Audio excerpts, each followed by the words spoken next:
Welcome to First Responder Financial Freedom Podcast. We talk to first responders all over the nation who are investing and working on businesses outside their first responder jobs. Our goal is to motivate and educate each other and help provide a better financial understanding for a better future. Now here are your hosts, Mike Webb, Tyler Thrush, and Aaron Foster. First Responder Financial Freedom with Mike, Tyler, me, Aaron, and our new friend Peter. Peter is a former firefighter, is in California, and he's transitioned into a little bit of other things for financial freedom. He's got his own podcast. He's just a very well-written man in real estate and endeavors, kind of in line with what we're doing, which is great to hear. So Peter, thanks for coming on with us, spending about an hour. So tell me, what got you in the fire department to start off this journey of conversation? Yeah. First of all, my pleasure. Happy to be here. Love what you guys are doing because I think it's needed. What got me in the fire service? So my stepmother's best friend was a firefighter, and I was, just kind of aimless 15, 16-year-old and thought, oh, that sounds interesting. He kind of like mentored me, and that was all she wrote. Yeah. Nothing really too exciting about how I got in the fire. I don't have like generations in the fire service or anything like that. Did you start in like a cadet program, or did you just get hired? How did you pursue it?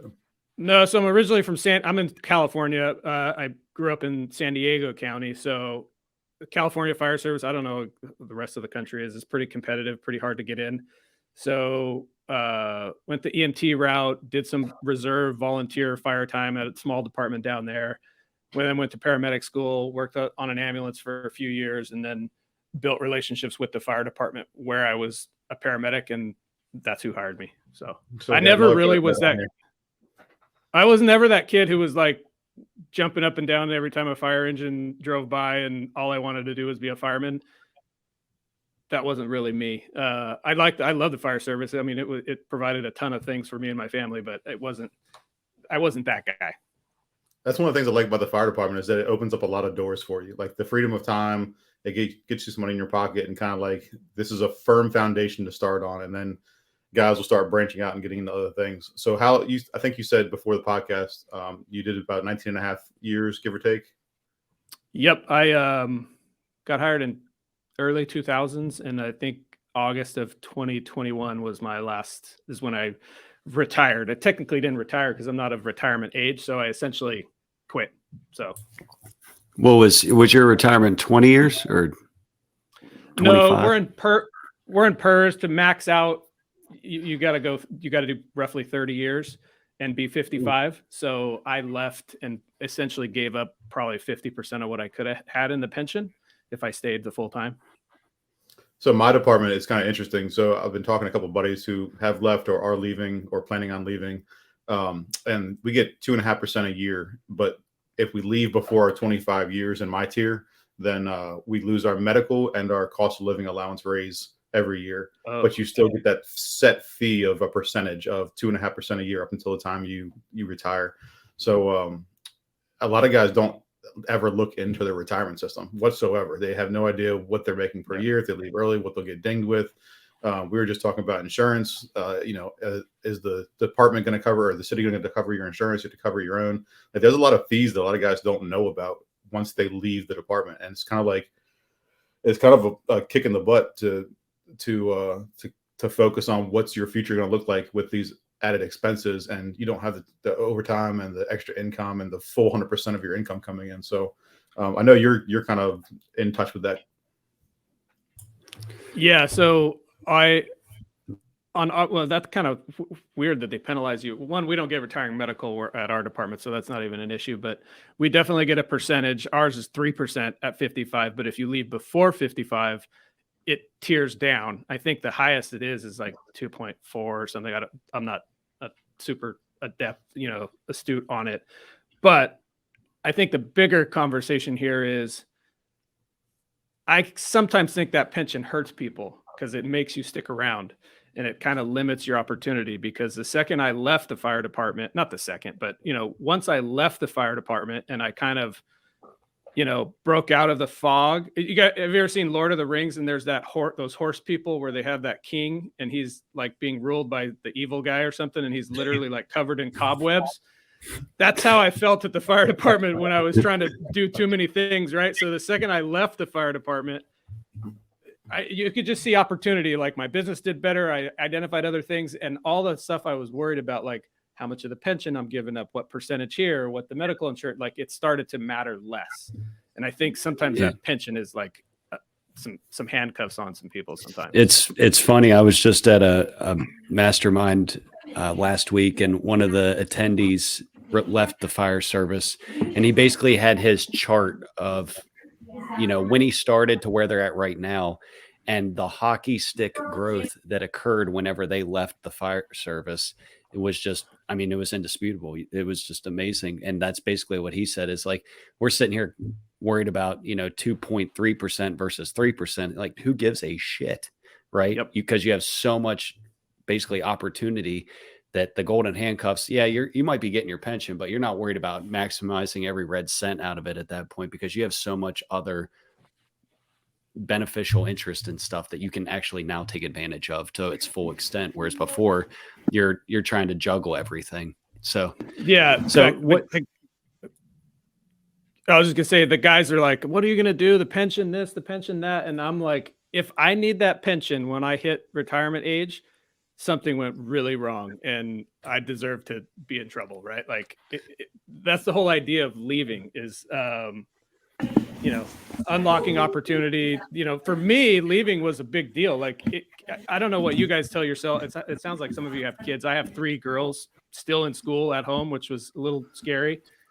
But I would always tell my family, mentally or directly to my wife, like, this is what we signed up for. Like, I'm not home for Christmas, birthdays, going out of town on fire season, all that stuff, because this is how I provide for you guys. And this is why we have the life we have.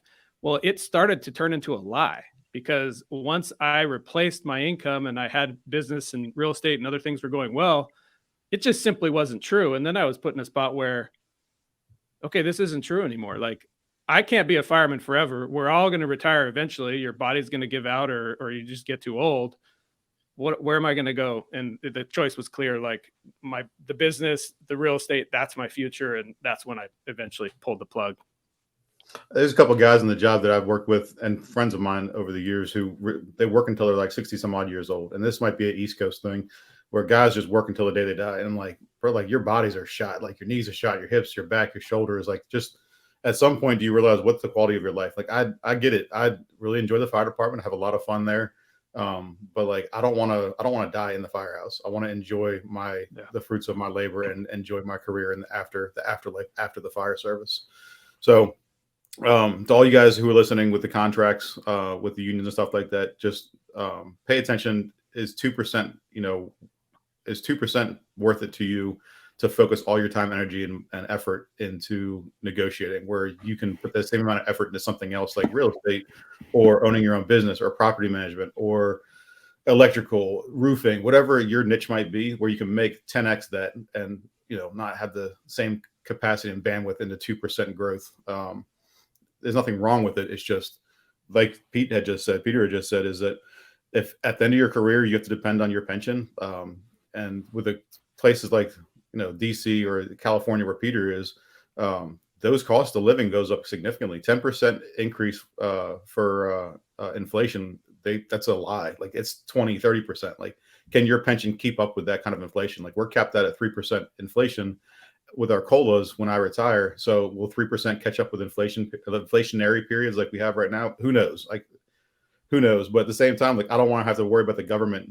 They always say, like, trust the government. Yeah, they're going to take care of you. No, they're not. They don't give a shit about us. They're spending our money on frivolous stuff. So focus on making money, and money that's going to make money after you retire. So Peter, now that we talked about the fire department, let's get into a little bit when you start transitioning. Like, at the 19 and a half years or 19 years, why did you start transitioning into something else? And what was that something else? Yeah, so I've always been kind of an entrepreneur at heart. Like, I was that kid riding his bike with a bucket and a sponge and the dish soap that I stole from my mom to go wash cars in the neighborhood type of thing. So I've always had kind of that entrepreneurial mindset. So I had started and failed several businesses before I finally found one that worked for me. So I'd say probably 9 years ago, right around 2014, 13, somewhere around there. It's a little hazy. Me and another guy that I worked with on the department, who we both kind of invested, did some real estate investing as out of state and some little dabbling here and there, hated our property managers and still do to this day. Like, I don't like property management companies. They suck and they deserve the reputation. But so we were like, hey, we can do this better. Like, this isn't rocket science. You collect the rent, you fix something when it breaks, done deal, right? So we started Rincon Property Management, and we were pretty green. Other than, having properties and using property managers, we didn't know anything about it. So we didn't have a real estate license, nothing. So we started from scratch, started the company. I was with him for maybe 2 or 3 years. Then our partnership kind of dissolved. I bought him out, and then built the business the whole time I was at the fire department for the rest of those 6 years, which was tough because running a business and being a fireman is not easy, because it's not like you can run your business while you're at the station, running calls, doing all the stuff you're doing at the station. So that was challenging. That actually forced me to get really good at business, because I had to replace myself earlier in the business cycle than most people ever would. Like, you're not replacing yourself in your business in the first couple of years, right? That's like something that a more mature business does when you start adding people and positions and building out your org chart. Well, I was forced to do that early because of the fire department, which in hindsight was a blessing, because it set me up for success long term. And so anyway, long story short, eventually the business gained traction, and once it was healthy enough to replace my income, I left.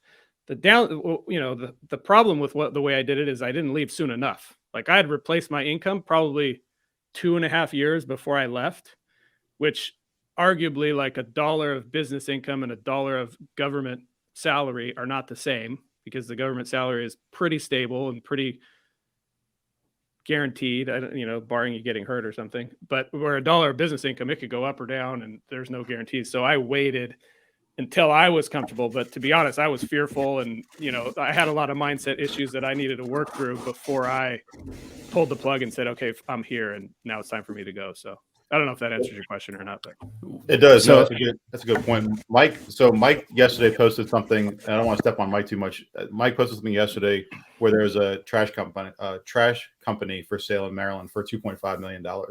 And the guy was asking something like $1 odd million to purchase the company. Like, if you had somebody in place that could run the business and you could just be the owner operator and be an absentee owner, then yeah, something like that makes sense, especially if the numbers make sense. But I think his net on a $2.5 million purchase was something like $200,000 with 12 employees. Like, at what point is it worth it for you to own a business and run it and take the bandwidth and capacity and focus on this business? Or can you hire it out and make the same amount of money or just a little bit less by having somebody else run it? Mike, did you ever look more into that? No, not really. It's just one of those things that when I saw that there was a business for sale and it was actually nearby, most of the things I saw on there are never near me. So I was like, oh, this is interesting. And let's face it, like, to me, that's a non-Amazon replaceable business. If anything, they contribute to it. And it was a trash company that had, I think, 1,100 homes plus a portion of a county contract. So it was kind of like just joking, but it was one of those things like, hey, how could I find somebody that really knows at least how to operate this type of business or has experience in it? How could I basically help them get it? They could run it. And yeah, I could in essence be like, not an absentee owner, but more of like just a advisor and business owner, so to speak, and not the guy boots on the ground all the time. So that's kind of what that was about. I don't know if it actually made sense or not. It didn't, to me, to shell out that kind of money to only make 200 doesn't seem like a great decision or what I would want to do, but that doesn't mean it wouldn't make sense for somebody else that could identify inefficiencies and reduce that and increase income and whatnot. So yeah, Peter, you make a super valid point, like about having to step away sooner may have actually hindered you. So I am curious, somewhat for selfish reasons, because I have a couple companies and I still work full-time in the firehouse.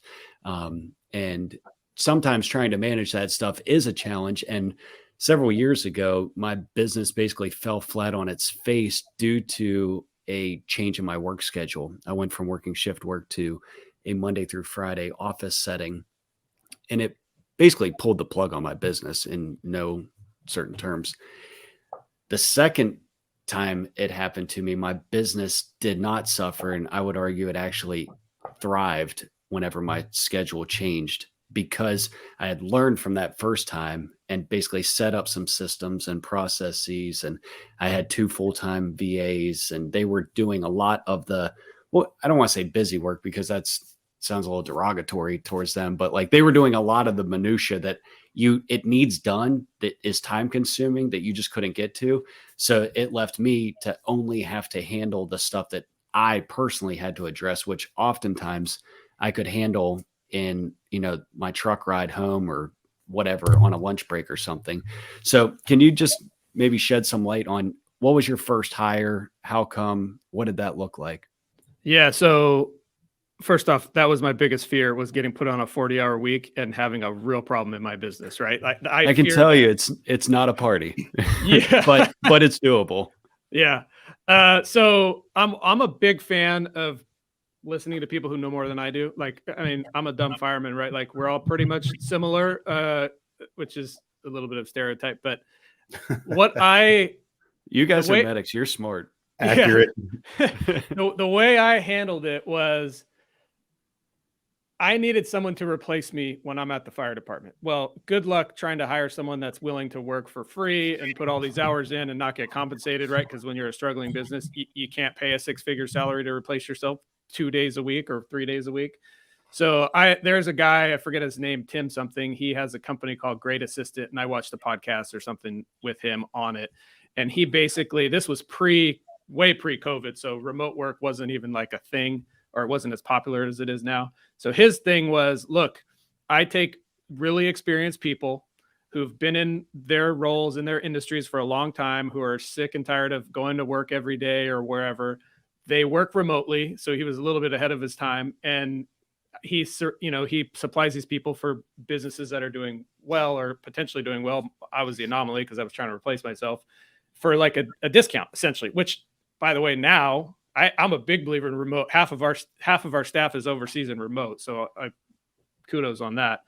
Anyway, I basically hired an executive assistant way before I ever would have. If I was in the business full time, I wouldn't have needed it.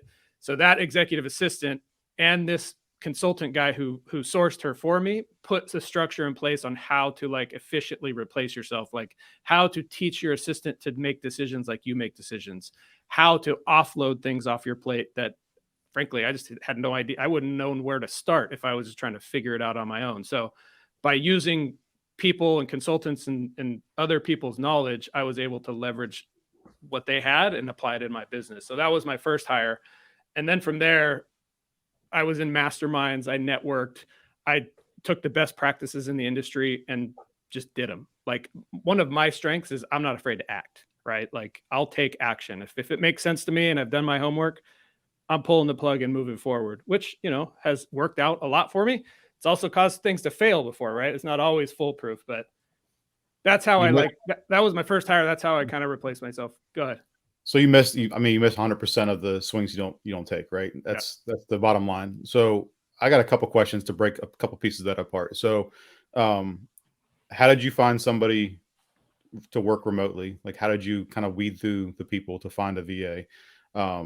How did you find consultants to talk to? Did you have anybody to kind of like a big brother to oversee your businesses? Like, how did you find them? I didn't know. So I literally was just a sponge.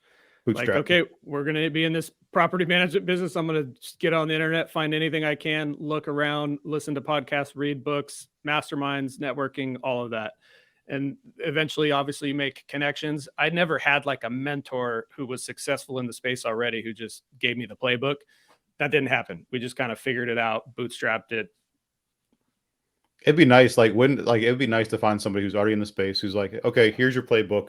And I think that's what a lot of people expect is like, here's your playbook. Here's success served on a silver platter. Here you go. Go get them, brother.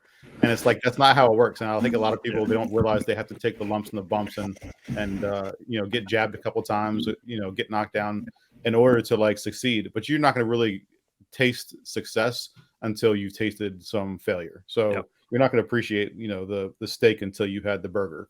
And that's what a lot of people don't realize is when they go into these kind of businesses, like sometimes you have to fall on your face in order for you to sprint to the end. So I want to ask Tyler a question because he's been kind of quiet in the background. So Tyler does a lot of things remote too, and he had a VA as well. How do you guys find your VAs? Like, how do you find somebody to work remotely for you? I'm going to ask Tyler first, and Pete, I'm going to jump to you after that. Can you hear me? Yep. All right. I've gone through services. I've hired my own VAs, and it just depends on what you're looking for. Like I was talking with Bill, Mike's business partner, right before this, and it's one of those things. It's what are you looking for? What do you need to fill? So for like an admin type VA, I could go on Upwork, Fiverr, Online Jobs, PH, and create some type of workflow through, recording all my actions on a day-to-day basis. And that would suffice. But for like what we were talking about for sales or marketing, there's a lot of places that have agencies that staff and train and continue to train. So to Peter's point, I can be the one that's doing weekly training on sales and objection handling and all those things. And I am qualified to do that. But do I really want to do that? No. So if I can pay a slight premium on the VA that I have, I'm more than willing to do it. So it all depends on the task that you're looking for that VA to take over, and then what your expectations are. And I personally, like I said, higher dollar value things for me, like sales and marketing, I'm going to go to an agency where I feel like that is their thing.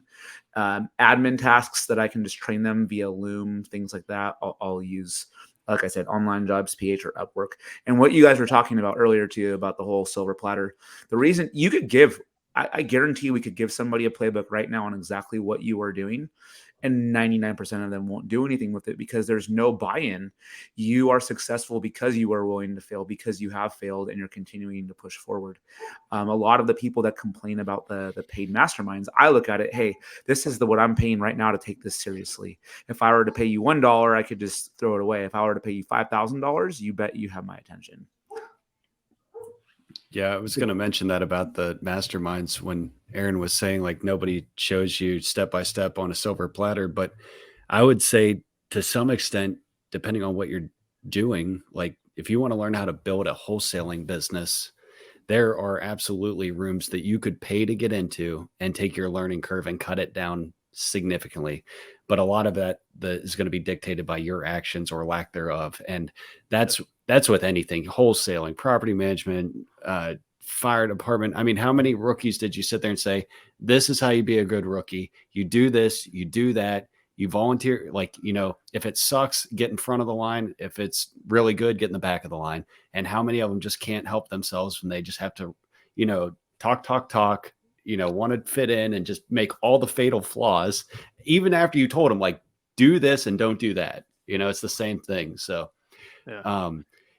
You said about consultants, and I know there's a lot of terminology we're tossing around, but what is the difference between like an agency and a consultant, and how did you use a consultant for your business? Are you talking about sourcing the VA? That's what I was asking. So like Okay. the VAs I went through an agency where they do a lot of the vetting, and it was basically, here's the top 100. You did like a big interview on Zoom with it's kind of weird. Like I've never had 100 people looking back at me on one of those Zoom calls.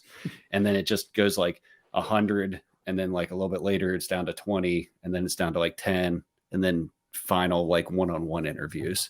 So gotcha. I went through a service like that. Call it an agency, call it whatever you want, but that's what we did. So what's the service called, Mike? I went through a company called Cyberbacker. Okay. And that's who I'm still with and have been for 2 or 3 years now. Very happy with them. Okay. So when I hired Marcy, my first executive assistant, who's still with our company, but in a different role now, who is a rock star. It was essentially an agency, but they took a different approach. Like they spent just as much time on me as they did finding the person. Right. So like they had to retool my thought process and how I was going to manage this person and interact with this person. Otherwise it was going to fail. Right. So in that respect, that was an agency. And she's a she's in Arkansas. It's like she's a U.S. person that makes a U.S. wage. So that was that. But that was the only one I hired that way. Fast forward a couple of years, I got really heavy into the virtual assistant space where they're overseas. Been to the Philippines, didn't have much luck there. But in our industry, property management industry, there are companies who, it's what you're talking about. They will basically find you candidates. You do a quick interview, you narrow them down. They potentially train them on like the basics of your industry. So I've done that. There's a company that actually down in Mexico that has them be their employees and they just give them to us, right? And that's more expensive. I think I was paying like $7-8 an hour, which in the VA world is a lot. And then there was companies who said, okay, this model sucks. Now we're just going to find them for you. You pay us, $2,000 in their years, do whatever you want with them. And I did that a couple of times, but I've like progressed past that where I go direct and find them myself. So like literally on Indeed, you can put, where I have the best luck is Mexico. So you create the job description, you float it on Indeed, you mark all of Mexico and you'll have hundreds. And then we do the interviews via a company called a service called My Interview, which means it's all automated. Like I'm not doing any interviews. Then somebody on our team scrolls through all the people that submit interviews. We narrow them down. And once we get to the ones we like, then we do an actual interview and hire that way. I've found that that's how we have the best luck because I don't want to use someone that's sharing their services with 3 other companies because I don't get what we need.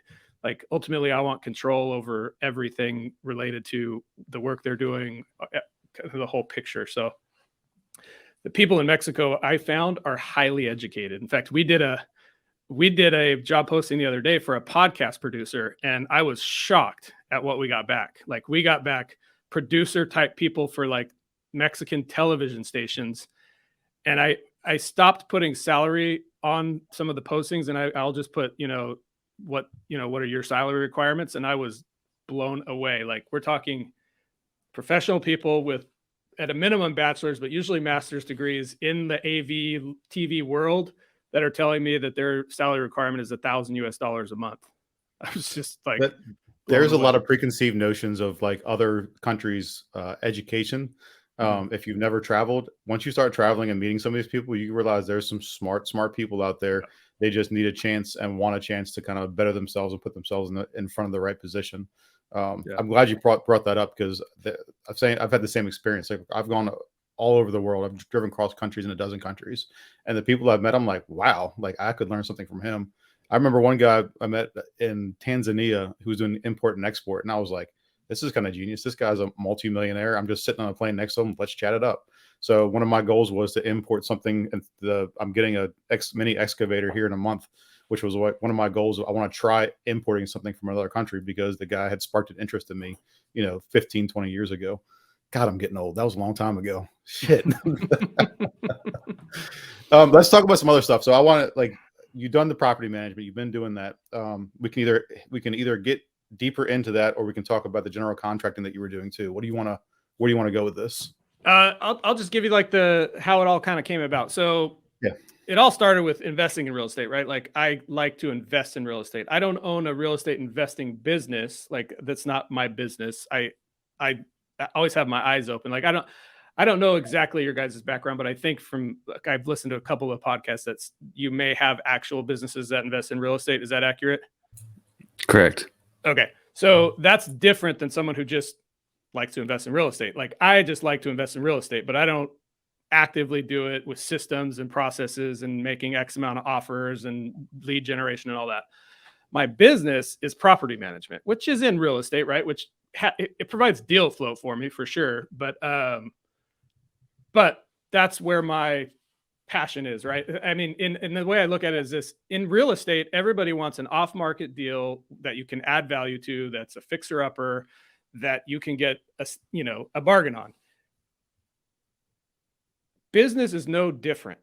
In fact, I would even make the argument that it's easier to find an off-market deal that's undervalued, that's poorly run in the business purchase world than it is to do it in the real estate world, because there's so much competition for real estate deals in our area. I don't know where exactly you guys are, but I'm assuming it's the same, that it's really hard to come across those deals. You got to put a ton of intentional effort and build out all this stuff to find that. business, not so much, right? Like there's so many poorly run companies out there that, in fact, I have my eye on a landscape business. So, and just randomly, one of the accountants that works with us, he spent like years in a landscaping business prior to his current role, and he headed up landscape acquisitions for this large landscape company. And I go, hey, how much are, what's the multiples on landscape company? He goes, you don't want to know. I go, oh, okay, tell me. He's like, 20% of annual revenue. 20% of annual revenue. I'm like, you've got to be kidding me. For $1 million business, you're saying you're buying them for $200,000 and the owner's carrying a portion of the loan. And he said they did like 10 deals in 2 years with those numbers, which go buy a property for 20% of what it's worth, right? That'd be a home run in anybody's book. But anyway, back. Peter, sorry, go ahead. No, Peter, can you talk about the multiples? Because a lot of people, when they buy a business or own a business and look at a business, they don't look at the multiples. Like, what am I buying into? What's the return? It's kind of like for us, it's a cap rate for real estate. So, but when you buy into a business, you're looking at the multiple. So can you break that down a little bit? Yeah. So every industry has a like standard multiple, and it can be a multiple of revenue. It can be a multiple of EBITDA. It can be people gauge different things. Like, for example, property management business, the multiple is like 1.5 times 1 year's revenue, which is crazy to me. That's like such a bargain. But in like a tech world, like, some software company, it might be 10, 20 times annual revenue, or sometimes it's not even based on revenue because they don't have revenue. So there's just a lot of different ways to evaluate what the business is worth. The easiest like napkin way is the multiple of revenue. So in that case, if you have a landscape company that does $1 million, it's only worth 200,000. And I think that's for a lot of reasons. One, there's, landscape contracts aren't very sticky, right? And there's a lot of competition, and you might buy the company and all the customers leave. So they discount what it's worth versus, a tech company that has some proprietary software. You sell that thing, no one's going anywhere if they actually like the software type of thing. Yeah. So the contracts are another thing you mentioned that are very important. So when you buy a business, do they have contracts in place? Either you're buying a company with contracts and the contracts are worth money, or you're buying a business with equipment and the equipment's worth money, or it's a combination of the two of them. So those are good points to highlight, because a buddy of mine is looking at buying a business up by Mike, actually, and it's a multiplier of 3. And the guy wants like 10 times more than what it's worth because he's got emotional investments or he's trying to hoodwink somebody. But he's like, no. So dude, it is like real estate. Yeah, he's like, dude, this is what you're bringing in. This is what your return on your investment is. It's not worth what you think it is. And then they start doing pro formas and like, well, this is, if you do this, this, and this, it could be what it is worth down the road. Like, no. I'm not buying something for what it could potentially be. I'm buying it for what it is making right now. And I'm buying into, like, that's when you look at properties, same thing. Like, you buying a property for potential of what it could be, but you're buying it for what it is right now. Is it beat up? Is it hoarder house? Does it need a roof? Does it need landscape? Yeah. I'm not paying you for all the work I'm going to do. Yeah. It's like yesterday I had put a house under contract, and one of the people who said they want to put an offer on, I said, they're not buying it from me because I bought it for so much less. I'm like, yeah, but I bought it with the intent to fix it up and make it look nicer. You're buying the after, the polished diamond, not the diamond in the rough now. So when you look at businesses, make sure you're looking at the multipliers in that realm of that category of that type of business. Yeah. I'll tell you this. I think we can all agree that owning the real estate, the hard asset, is preferable to not owning it, right? Well, I would say the next best thing, like if you can't own, like my company manages 350 properties. It would be awesome if I owned all 350 of those, right? It'd be game over, right? That's not reality though. So in my opinion, owning's the number one thing, but the next best thing is controlling real estate. And this goes back to like if creative real estate investing, if you can control it and not, like lease options or land contracts or those types of things. Same idea in my business. So my strategy, and I'll just give it to you in a nutshell because it's not difficult to understand, is I control whatever couple $100 million in real estate via my management company. I don't own those properties, but I 100% control who works on them, who rents them, how much we charge for rent, all those things. So my strategy is just to carve off businesses that support that portfolio. And the first one I did was a contracting company. So I have a maintenance company that essentially maintains all the properties. That's totally independent and separate, but it lives off of my portfolio that I control.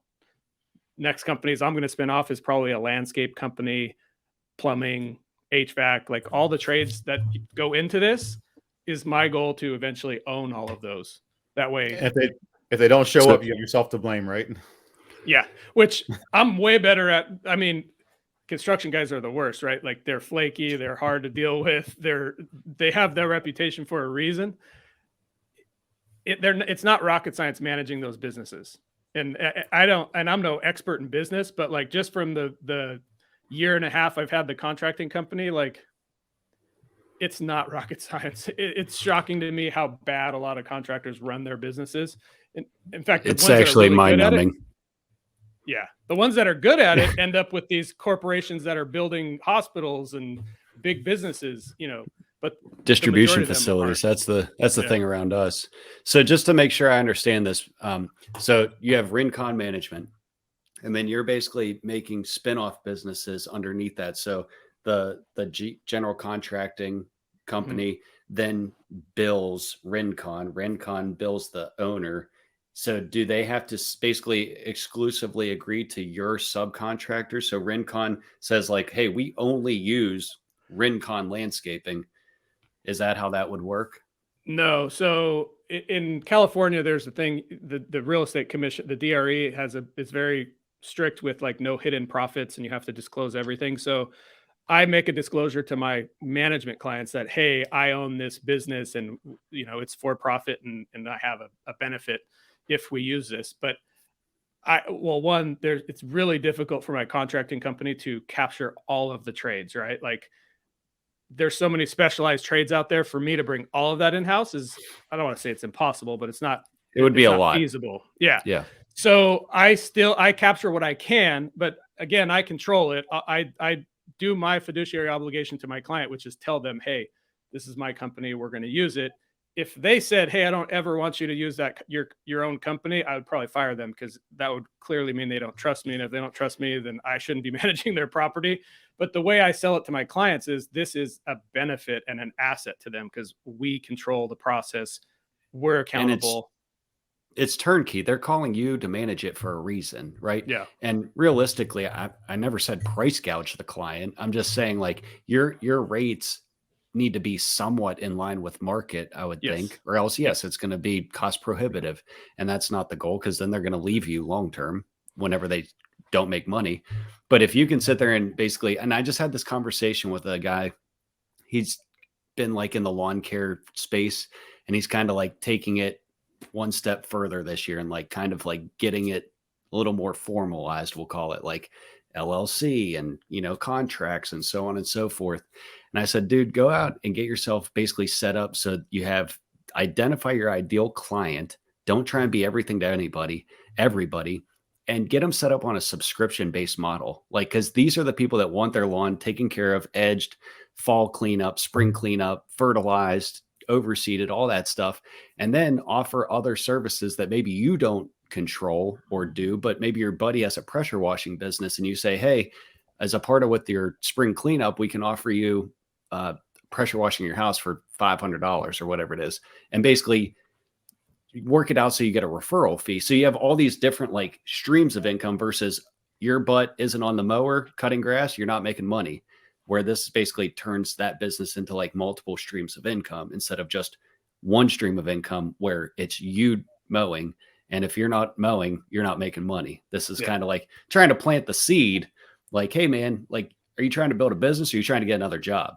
Yeah. And I'll speak to that because back to the fire department, right? Like to get hired on the fire department in our area is extremely difficult. And it takes a special person who can, not quit. 15, 20 years ago, same thing. Now it's like, all right, you don't have a felony. You can fog the smear. Welcome aboard.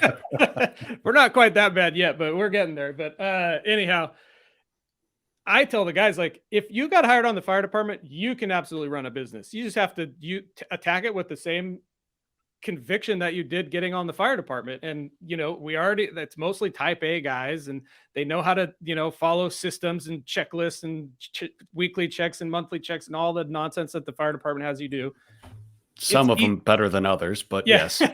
It's easily applied to the business world. But the problem is, it's just a lot of guys don't have the confidence. And I mean, granted, a lot of people want nothing to do with running a business. It's not like all firemen want to own businesses, but the percentage that do, a lot of them lack the confidence and they don't believe in themselves to take the leap. Like when I left, and I still obviously have relationships with guys that are still there, they come to me and they're like, how did you do it? I can't believe you got so lucky. And I'm like, no, man, no, I had the balls to say, okay, I'm going to do this. I'm going to give it a go. And I gave it, actual effort.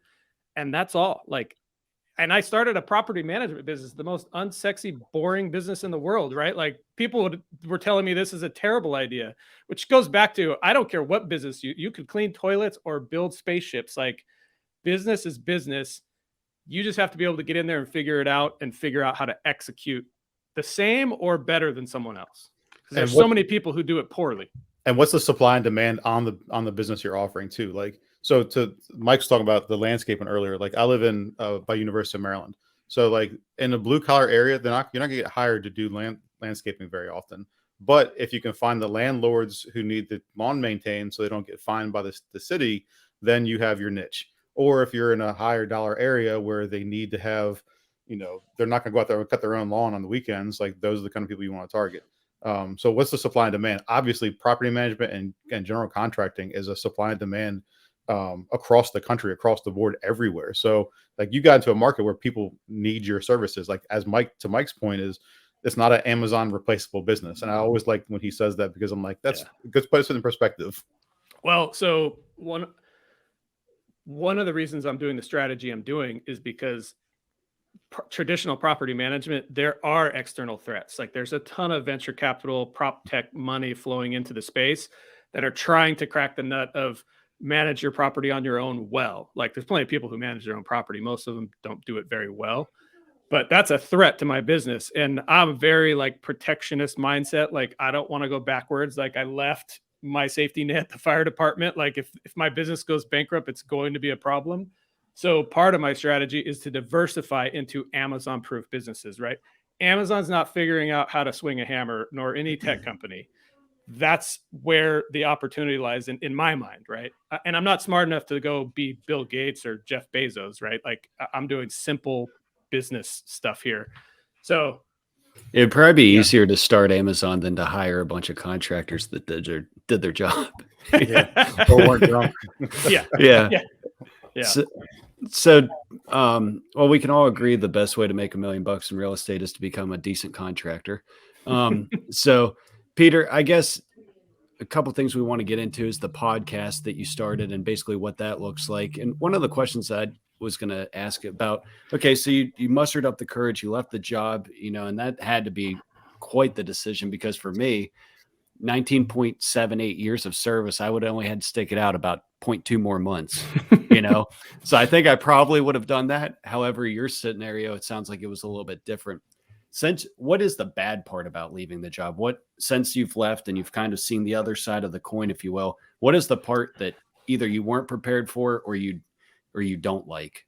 So, I'm actually fairly passionate about this subject. And I think the fire department sucks because they don't prepare people for this.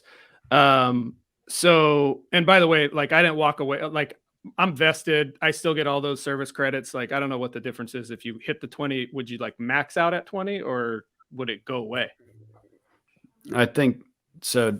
For me, I think when you hit the 20, basically your pension kicks in like the following month type thing, where if you don't, yes, I'm vested and all that jazz, but then I wouldn't get any payment till I think normal retirement age, which then they would bump it to like 55, I think. Oh, so what if you're on the job still? Does the pension kick in while you're on the job? No.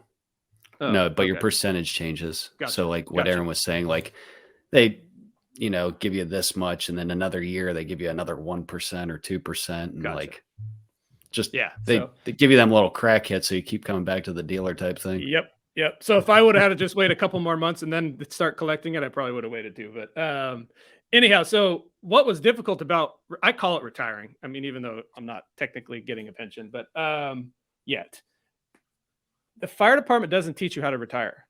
They just don't. Like, do you know of any classes that you got to go sit through for 2 weeks that teach you how to like deprogram your mind to get out of the fire department's world and get into like regular world? No. Maybe you guys do. DC actually has, and the guys don't ever look at it. DC has programs like if you're going to retire soon, look at this. This is what your numbers will be. Contact DC retirement board. This is what you can program your numbers in. Which is so we have that. Yeah, we do have that, but it's voluntary. Like you don't have to go to it. We have that too, and I'm not talking about the financial side of it. I'm talking about we have it where they talk about the other side, where it's like how to deal with the fact that you've been married for maybe the whole entire time, and now you both are together. You're going to see her every day. Yeah. So they, Sarah, who is basically, that's our retirement. We're separate from PERS for LA County. They actually have a class like that talks about stuff like that. I think they need to make it even bigger because, it was funny. My father-in-law retired, and that was the biggest thing, eye opener for them is, remember, you've been gone X amount of your life. Now to come back 24/7, it's going to be an adjustment for both you and your spouse. So they give all kinds of suggestions. It's kind of funny. Kudos to your department for doing that, because most don't. So what was hard? So here's what I thought was going to happen when I walked away. Fireworks were going to be going off. I was never going to have to go to the fire station. I was going to sleep every night. I was going to go to every soccer game, every dance recital, everything. And I was going to start these routines that I'd never had the ability to do because the schedule is so messed up, like a morning routine. And I'm going to be over here meditating and journaling and doing all these like miracle morning type stuff. That's not what happened, right? So it was definitely like there was some happiness for the first week or two. And then it was, I'm here at home 24/7. And guess what? I felt like a stranger in my own house because my wife with my 3 girls, they had a routine. They had it all figured out. Like when dad goes away, everybody falls in line. This is what we do. My oldest daughter, who's 16 now, she actually resented me when I came home because guess what I did? I displaced her out of her role completely. Like she just didn't have to do the things she was used to doing, which I had no idea this stuff was happening at home. I just thought dad's home. Like normally it's like you come home from the fire department. If it's a weekend, it's party time. We're going out, we're doing stuff. We're going to the beach. Well, that's not reality. So when I got home, it was much more difficult. And then I'm there and I have my own, type A fireman. Like this is how we're going to do things. Well, they're not interested in that because they've been doing it this way for 20 years. It was a lot of stress and it was way harder. So it puts strain on the relationship with my wife, my kids. So I had to learn how to like re-enter back into my own family, which sounds absolutely insane because it's not like I didn't live there. Like I was just gone. It's true though. It's true. I know my wife will always say, you're messing up my program. Yes. And then now that I've been hurt and it's been for so long, it's like you need to follow by their rules because they're so used to running that ship when you're gone. And dad comes home, you're the conquering hero. You're the guy that's going to be fun for a couple of days until he goes back to work. And the day-to-day minutia, we usually escape it because our wives are good at taking care of that stuff. But when you're home for an extended period of time, or for like you when you're retired, it's definitely a big adjustment. I agree. I think nobody talks about it. And with this whole injury for myself for the last 2 years, you have no idea how to expect to do any of this stuff. You're like, wait a minute, I go from a 56-hour work schedule to this. It's like, it's really weird. It's really weird to dive back into that on the day-to-day. Yeah. And when I run into a retired guy for the first couple months, I was like, hey, was it hard to retire for you? And they're like, oh man, it was so hard. I go, why didn't you say anything? Like there's all these guys that are preparing to retire. Like this needs to be talked about. Anyway, so that was difficult. And then the other thing that was hard is, as much as you have a love-hate relationship with the fire department, right? Like I love the job. I hated all the things about it that were bad, like no sleep, seeing things you don't want to see after so many years.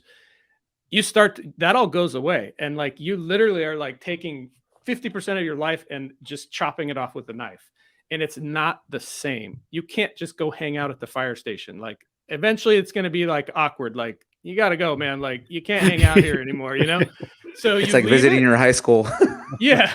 You leave it and that part of your life is over. And I didn't understand how much value that brought to my life. Like there's a lot of relationships, like try to maintain relationships with every person in your firehouse, but you're never going to see them, and you'll see them at an occasional social event. Like, it's not going to happen. You don't have the time to call all these people. You don't have the time to go see them.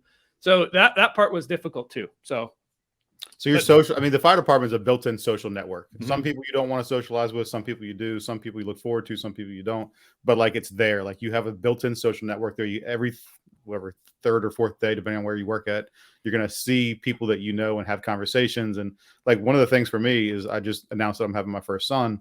And like, as soon as the guys saw that, they were like, here's some advice. Let's talk about it. Like, this is what you should do. And I'm like, whether you want it or not, we're giving you advice. Sit down. So, but it's the thing is, like, I appreciate that. Like, that's one of the benefits of being in the fire department, in the social aspect of it, was these guys care enough to give me advice and tell me what they think I should do. Yeah. So the whole premise, but I mean, everybody has an opinion, but I mean, that's one of the things that's the benefit. Trust me, on my first marriage, we did this. And you don't want to do that. By the third one, I had it figured out. You know?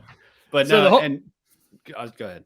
Sorry, I was going to say the whole premise of our podcast. So I'm on the board. We started at the Ventura Fire Foundation, me and 3 or 4 other guys, and the whole point of it was to kind of be a stopgap between when the guys get sick or cancer or injured or whatever, and they're struggling. Like, we're there to like prop them up a little bit. But the whole premise of our podcast specifically is called the Firehouse Roundtable, but we're trying to make something about the kitchen table, because so much happens at the kitchen table in the firehouse. Like, you could solve problems, granted, some of the advice might be poor, and, but it all comes from a good place. But there's always somebody who knows somebody who can connect you with something, knows something about something. So the whole premise of it is you're like, have a seat at the firehouse kitchen table. But the reality is we talk about issues, finance being one of them. The mental health is another one.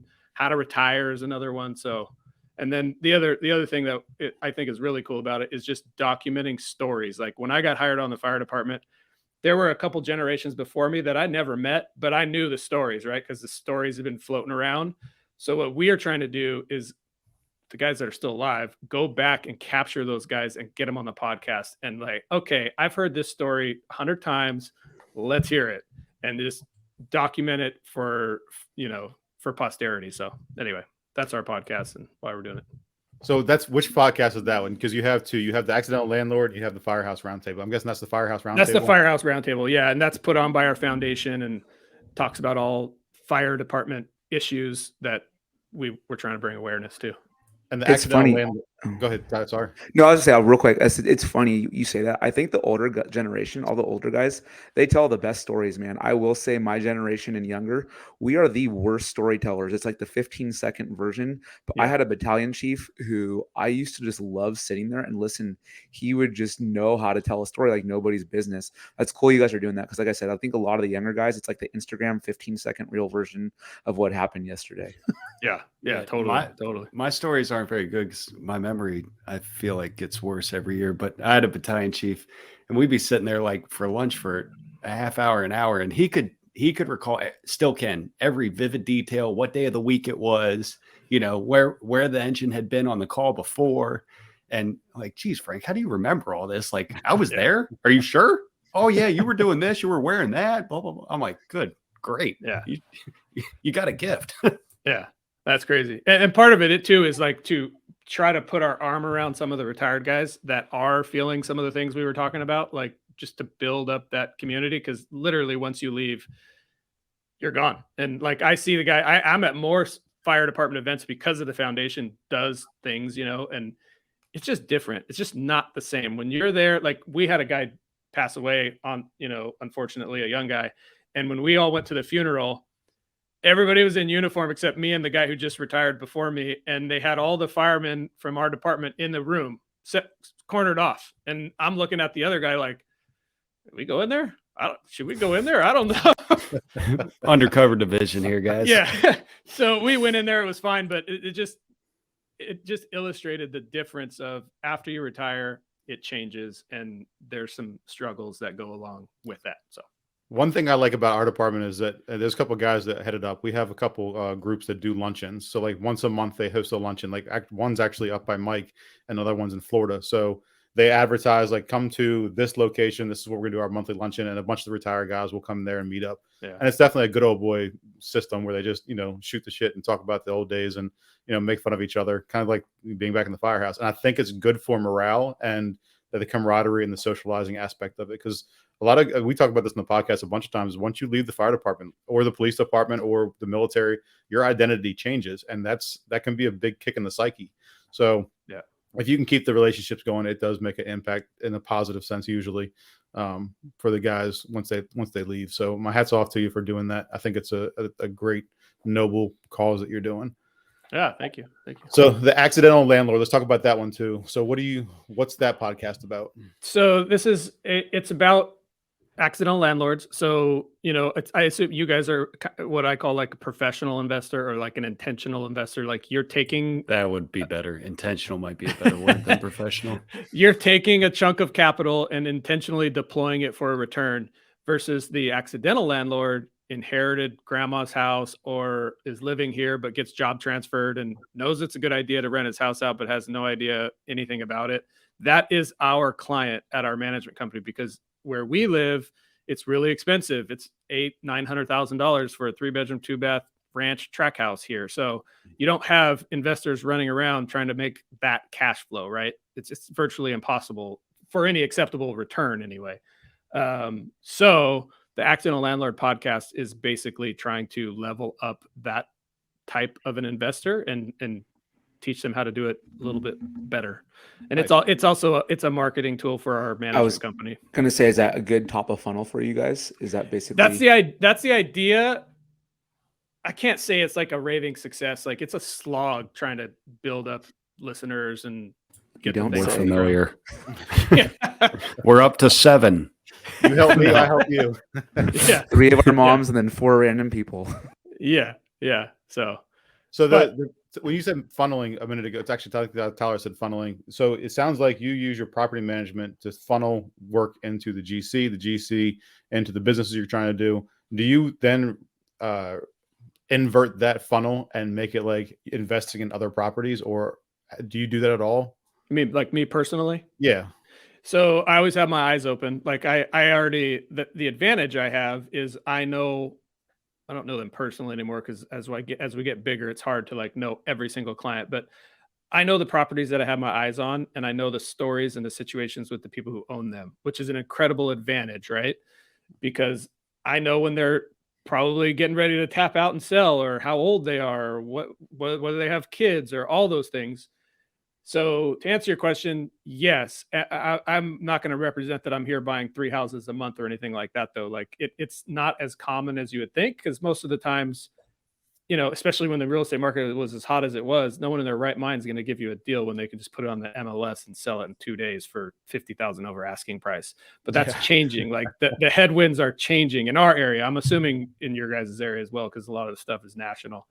We're getting to a spot where the rates are high, prices are coming down, there's not multiple offers, and I'm literally salivating, waiting for my turn. So a friend of mine, he owns a property management company, and he used the funnel both ways. He funnels the business into subcontracting, and then he has first dibs to know what's going on with the properties, either to buy it, and he's also a realtor, so he's the listing agent as well. And in the contract for the property management, he says, if you were to take this off the market, I will be your listing agent if we are still in contract, and he gets his 3% commission or whatever you want to say. But yeah, it's a smart way to funnel business to business to business to benefit yourself. I mean, the benefit of the management company is I can start a business and never have to worry about finding a customer. Like I literally control the demand, which that's a huge advantage. So, and you have if you're going to sub everything out, then you have the contact for the contractors, and you know that they're going to show up or not. So you're not going to be like trying last minute to go on Yelp and Googling plumber in this area. Like you already have your set contacts. Yeah. Mike's nodding his head. He's been down that road. Well, yeah. And I use my Facebook group for that a lot. What do you say, Ty? I said your biggest expense is gone marketing and sales for those ancillary businesses is you already have that built-in funnel. So you get to save money on that too. It's a huge edge. Well, it's also your social network too. Like obviously the fire department, you have guys that live all over the area. So you can be like, hey, do you have people over here to do this. And a lot of guys in the fire department know people who do this in that area. Yeah. The other thing I didn't factor when I was like starting this contracting company is shared labor. Like the operational efficiencies of my rent just got cut in half on my office building. My labor costs on 2 positions got cut in half because half of it siphoned over to the contracting company. So it improved my margins on the management side, which I didn't really, that wasn't part of the strategy, you know. And if anybody's listening, we were talking about multiples. Now that his margins are better, his multiples look better, so he can sell the business down the road one day for a better price. Yeah. Coming full circle. All right, Pete, is there anything that we haven't touched on that you want to kind of get into or wrap up with?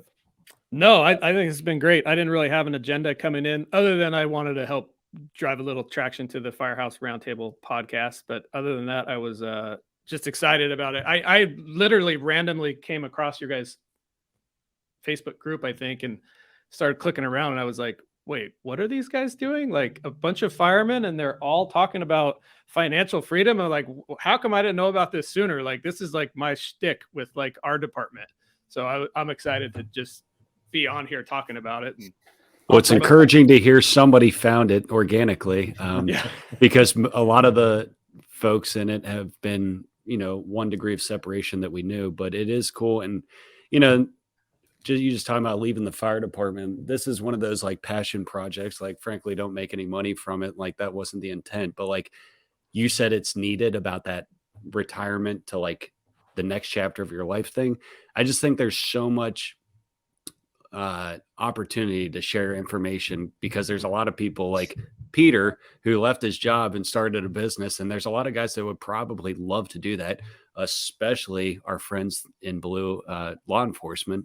Like they would just love to find something that would allow them to replace that income so they didn't have to go get berated on the streets every day.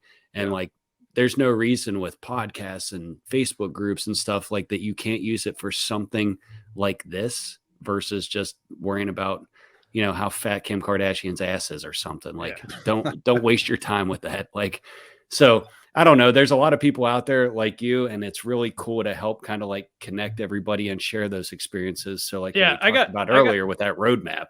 There it is, man. Here it is. I got a question for you. So have you noticed a change in your, like, after you started this podcast and this group and like really started promoting it, do people in the stations talk to you differently or ask you better questions or treat you differently? Or how has that affected it or your like reputation, I guess? Mike, you can go first because they're always making fun of you for your nature walk. So whenever I first started in real estate, I'll just back it up just a hair. They would always call me slumlord, right? Even though none of them had seen the properties I owned, that was just the connotation. You're a landlord, therefore you must be a slumlord, like all these crappy places we go into. And it used to bug me. But then eventually, I guess as you get older, you care less about what people think. And I just was like, yeah, whatever. I don't give a shit.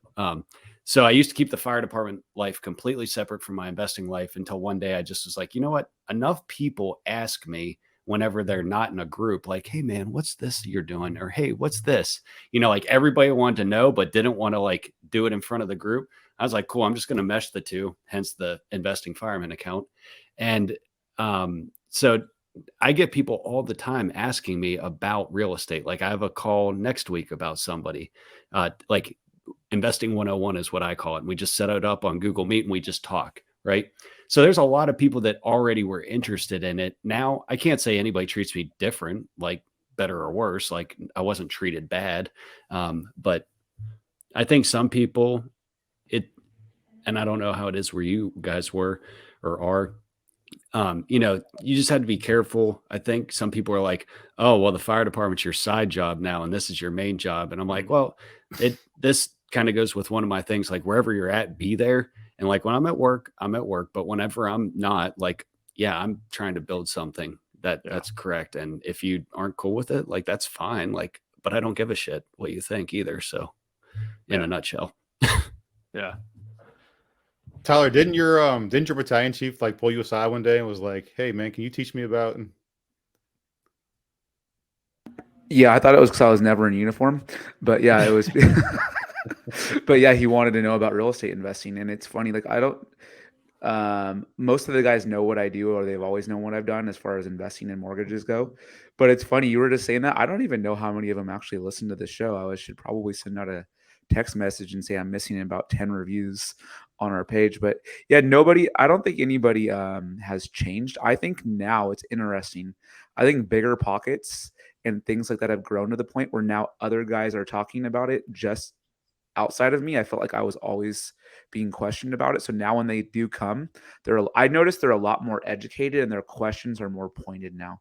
It's not like, hey, bro, I heard you're a slumlord, or hey, I heard you do this. It's like, hey, if I'm investing out of state, would you suggest that I research property managers, that I do this? So I think stuff like this opens their eyes even more, and it shows, hey, these guys can do it. And I think the conversations are a little bit different. I still get the cramming. We were at breakfast the other day, and I think I got called TikTok about 10 times because of all the videos I'm doing on Instagram. But I don't care. I miss the cramming because that's one of my most favorite parts of the job. And B, it's funny. Like I know where it's coming from. It's all good. So yeah, I think it's just changed the conversations now. And it's made them where it's, hey, this is a lot. You can tell they've done their research prior to coming to me. For me, I think it's cultivated a lot of relationships because guys obviously firemen and police and first responders in general are like, I know the answers. I'll figure it out myself. I'm not going to go to somebody else for help. I'll take care of it. It's actually cultivated a lot of relationships. And I've had a lot of guys, probably a couple of dozen guys message me and be like, hey man, listen to the podcast. And I'm like, for real? You did? What'd you think? And it's nice to hear that. And then they ask me questions because it's sparked an interest in them. So I like having that conversation. The mindset of rising tides raises all ships. Yeah. So like I'll take time out of my day to help somebody out if it's going to help them in their future endeavors and investments. So do they look at me differently? No, I don't think so. Yeah. But they kind of know like this is the lane I'm in now versus. Yeah. I think they respect it. I think especially as I start having more success, I know similar to what you guys are saying. I got one quick story before we wrap it up. So we were on a brush fire out in like Inland Empire, which is like not the nicest area of California that always has fires. Tyler probably intimately familiar with it. So we're out there. It's hot. It's like terrible conditions, and we're there we're on a 24-hour shift, which sucks in the wildland world. Or I didn't appreciate it. It's like 2 a.m, and we're stationed in front of like 3 or 4 houses that we're protecting. Nothing's happening. The fire's not anywhere near where we're at. And we're all trying to sleep. And battalion chief raps on my window, and I'm like, what the heck? Okay. Get up. I go out there, go stand next to his buggy. And I'm like, yeah, what's going on, chief? They literally just wanted to talk to me about real estate for like, I swear it was 3 hours. At one point I was like, guys, we're trying to sleep. Like we're on a whole watch thing. And like, you're really screwing this up. Like, I'm not going to be good tomorrow if I'm here doing this. They wanted to talk about real estate for like 3 hours. And it was like, okay. They knew they had you pinned down. They got you right in the corner. They knew I wasn't going anywhere and nothing was happening. So anyway. All right. As we wrap this thing up, I got a couple questions for you, Peter. If you could go back and give your younger self advice, it could be 5, 10, 20, it could be last week. What advice would you give yourself? I think it would be to take your shot quicker. Don't be shy about jumping in and going big, and yeah, something along those lines. I think a lot of people hinder themselves by that. And what's your why? Like, so I know obviously you have a wife and three girls, as you mentioned, and you want to see yourself succeed, but what's your why on your day-to-day activities? Like, why are you doing this? Why are you helping other people? Why are you pushing your company? Why are you doing everything? So my personal why in my personal life is very, I had a shitty father who was, God, I shouldn't say that on this, but he wasn't around much. And my why is I am going to be the best father to my girls. And if the only thing I was judged on when I die was he was a really good dad, that would be success. So I'm pretty passionate about that. The why of my company, you guys are going to laugh because, and we passionately believe this too. We run a system called EOS. I don't know if you guys have heard of it. If you haven't, look it up. We believe that the journey to financial freedom should be available to everyone. That's my company's why, and why we do all the education and content and try to level everybody up and teach them about real estate investing and all that stuff. So I did a mastermind a while back, and somebody asked me what was my why, and like I always asked the question, but never really thought about it. And I was like, I just don't want to be poor. Like being poor sucks. That's my why. I don't want to be poor ever again. That's my driving factor. I like it. It's honest. All right, Peter, thanks for spending an hour with us. For all the listeners, like, follow, and share. I know we can't say it enough. Obviously, Peter is podcast. Give him a listen on the Accidental Landlord and Firehouse Roundtable. Give them a like, follow, and share as well. It helps promote and rises all ships in a rising tide. Peter, thanks again for having an hour with us, buddy. And stay on as we finish this up. Mike and Tyler, do you have anything else you want to touch on? Nope, that's it. Great show. Thanks for coming on. Glad that somebody actually found us on their own. And I'll be listening to your podcast this week. I'm interested to hear the old firehouse stories too. Yeah, thanks for hopping on, Peter. Greatly appreciate it. Oops, and I'm just going to knock the microphone over. And no, thank you very much, and we greatly appreciate you spending a little time with us, and hopefully sharing a little bit of that information to make that financial freedom available to all, especially those that are listening and chiming in with our group. We greatly appreciate it. My pleasure. Thanks for everything you guys are doing. All right, guys. Talk to you soon. Thanks again for spending some time with us today. If you found value in anything you heard, please share with someone who may benefit. We look forward to connecting between shows in our Facebook group, First Responder Financial Freedom. Till next time.